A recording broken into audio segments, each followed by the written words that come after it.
Salut les amis, ben, c'est bien, hein, on se réveille et puis on voit que finalement on a posé une vidéo qui était à contre-courant. Alors les deux vidéos là, je vais les laisser.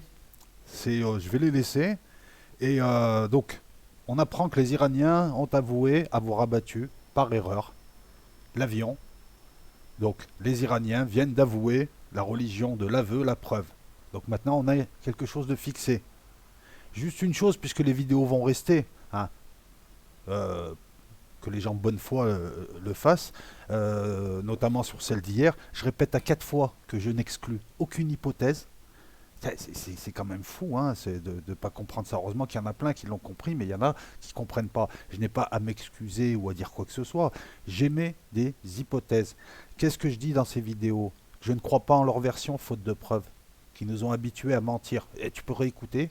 Je n'exclus aucune hypothèse, mais que l'hypothèse avancée présente des failles. Est-ce que quelqu'un peut me dire quel est le missile qui a touché l'avion? Est-ce que quelqu'un peut me dire pourquoi l'expert parle d'infrarouge alors que c'est des missiles qui ne le sont pas? Les questions, elles portaient sur ça. C'est simple à comprendre une vidéo. Maintenant, les Iraniens viennent d'avouer que c'était eux, maintenant on le sait, donc la version était réelle, élément intégré dans le prochain raisonnement. Il se peut que, des fois, ils ne mentent pas. Donc on ne peut plus émettre d'hypothèses, on ne peut plus poser de questions, et on ne peut plus faire de nuances. C'est ça en fait. Non, parce que ce que les gens retiennent, pourtant je fais une deuxième vidéo derrière, tu vois, je prends même pas le temps de l'illustrer, c'est de dire je n'exclus aucune hypothèse, mais comme ils nous ont habitués à mentir, je ne les crois pas pour l'instant. Et je ne les croyais pas jusqu'à ce matin, jusqu'à que je découvre que c'est l'Iran qui avoue. Voilà, donc ça c'est le propre de toute vidéo où tu prévois l'actualité. Ça n'arrive pas à ceux qui ne font rien, ou à ceux qui essayent de se réjouir ou qui parlent de mes prétendus. T'as des gens quand même, t'en as un, je fais passer son message, il suit toutes mes vidéos juste pour venir critiquer. Et va consulter, gars. Avec tes prétendues connaissances militaires, on sent l'égritude, on sent, parce que là, tu es en train de vivre, comme beaucoup d'ailleurs, hein, que j'ai laissé en 2019, tu es en train de vivre à travers moi.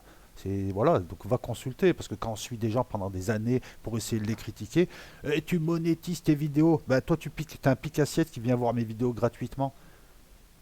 Quant à la monétisation, tout le monde le fait. Donc voilà, donc quand on n'a rien à dire comme ça ou quand on n'est pas capable, faut pas suivre, hein. Il y a des gens qui font de l'actualité comme ça pour des gens sans nuance. Voilà. Donc je ne comprends pas comment on n'arrive pas à comprendre deux vidéos. Tu veux que je répète encore? Regarde, c'est très simple. Je la fais à froid la vidéo, hein. C'est très pédagogique ce genre de vidéo. Et puis je m'en fous un petit peu de ce que peuvent penser les gens parce que quand on parle de public YouTube entre nous, on sourit quoi. Parce que franchement, voilà, c'est très simple. Ils nous annoncent un truc qui les arrange. Ils nous présentent des faits qu'on ne peut pas expliquer, notamment l'infrarouge. Ils utilisent le même opératoire qu'avant. Je ne les crois pas, il n'y a aucune preuve.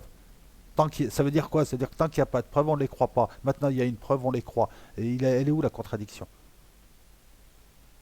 Surtout qu'on ne connaît même pas le mode opératoire. Elle est où la contradiction? Maintenant, on sait que les Iraniens peuvent abattre des avions de ligne comme ça. Voilà. C'est fou de devoir expliquer et puis de devoir réexpliquer une deuxième et une troisième vidéo pour dire la troisième vidéo, bon, enfin la deuxième vidéo, vous l'écoutez, voilà, tu l'écoutes en boucle. Je dis 4 fois, je n'exclus aucune hypothèse. Pourquoi certaines personnes retiennent juste ce qui les arrange dans la vidéo? Il est là le problème.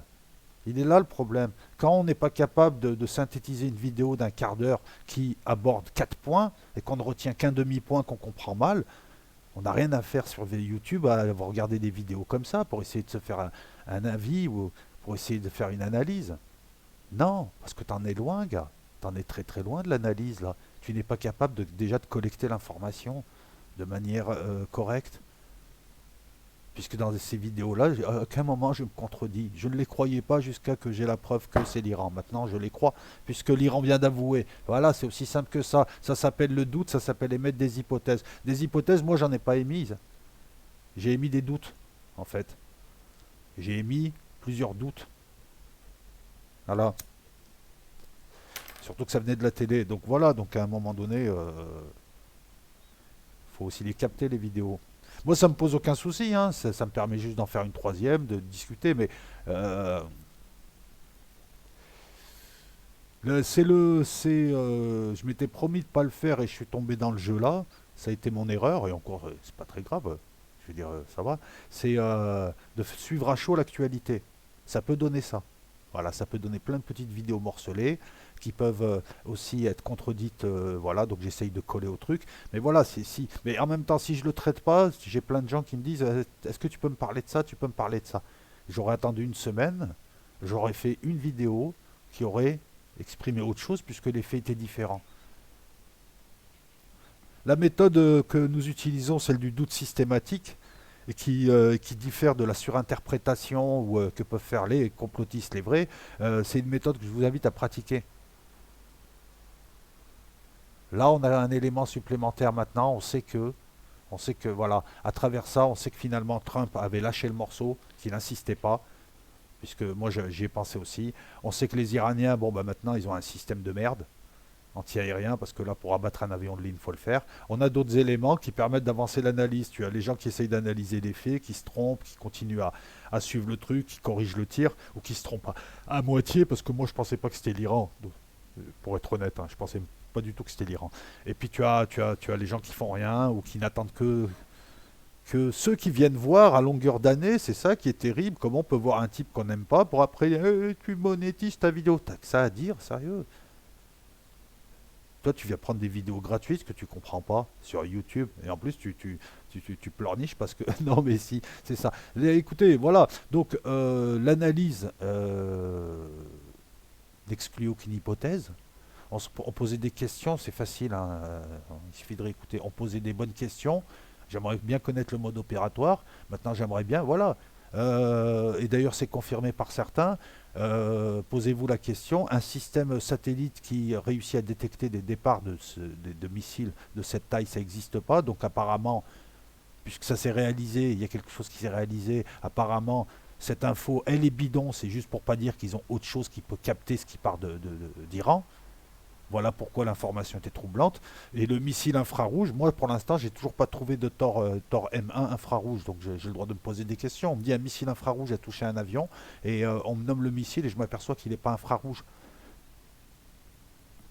Ah, les doutes ont le mérite d'avoir été là dès le départ, et puis peu importe le résultat. Voilà, maintenant on est un peu plus avancé. Quant aux Iraniens, putain, c'est. Eh oui, c'était un système. Je pensais pas que leur système de défense aérien était capable de se tromper comme ça. Donc c'est un élément, au contraire, c'est un élément supplémentaire pour la prochaine fois, pour comprendre que finalement, voilà. On parlait de système antiaérien, on disait qu'il n'y avait pas de système antiaérien parfait. On comparait les systèmes aériens russes et américains. Là, on peut dire en tout cas que le système antiaérien syrien ou iranien, bon, bah, c'est chaud, quoi. Bon, les amis, voilà, donc je pense pas qu'il y ait un live ce soir, là, parce que je le ferai dimanche. Donc voilà, donc c'est bien. On a plusieurs informations qui nous arrivent. Donc bah, c'est les Iraniens. Deux, on a quand même raison de se poser des questions. Il faut toujours continuer à se poser des questions sans fermer de porte. À aucun moment j'ai fermé la porte. À aucun moment j'ai voilà. Hein, à aucun moment j'ai dit c'est pas l'Iran. Même si je le pensais pas. Hein, je pensais pas que c'était l'Iran. Je pensais que c'était un. Je pensais que c'était une occasion qu'ils ont utilisé, une opportunité, mais il faut continuer à analyser comme ça. Et puis qu'est-ce que je pourrais dire d'autre? Ben voilà, donc portez-vous bien et puis merci de me suivre.